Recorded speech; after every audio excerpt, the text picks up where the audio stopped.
Dubai যাবেন কি কোম্পানিতে? ট্রান্সগার্ড কোম্পানিতে। আগামী কালকে রাত্রে ফ্লাইট না? জি জি ঠিক আছে না? ঠিক আছে। ইন্টারভিউ দিছিলেন কতদিন আগে? ইন্টারভিউ ঈদের এক সপ্তাহ আগে। ঈদের এক সপ্তাহ আগে। ভিসা পাইতে কতদিন সময় লাগছে? ভিসা পাইতে 8-10 দিন না? জি ফ্লাইট ধরছে, ফ্লাইটের টিকিট পাসপোর্ট তো সব ঠিক আছে না? জি কন্ট্রাক্টে সাইন হইছে? জি হইছে। ভিসা ঠিক আছে কিনা? জি হইছে। তোমার নাম জানি কি? মালিক। মিস্টার মালিক মে, এটা তোমার এরকম না, ধরে রাখো তাহলে, তোমারটা ধরো, আমরা ঘুরে রাখবো। উজ্জ্বল ভাই আপনার তো সব ঠিক আছে না? জি জি। তোফাজ্জল ভাই জি। আপনার বাড়ি কোথায় জানি? পাবনা জি। পাবনা। জিহাদ কই? জি স্যার। জিহাদেরও এটা, হ্যাঁ। তো ট্রান্সগার্ড কোম্পানিতে যাচ্ছেন আমাদের অফিস থেকে, হ্যাঁ। কোন দুই নাম্বারই করছি আমরা? না। কোন রং কথা বলছি? না। খুব বেশি টাকা চাইছি? না।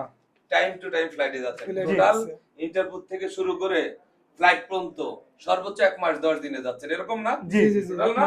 জি। তো যাই হোক, আপনারা সবাই ভালো থাকবেন, আমি এটাই দোয়া করি। আর উজ্জ্বল ভাই, জি, আপনার টাকা বাকি রয়েছে 1.5 লাখ।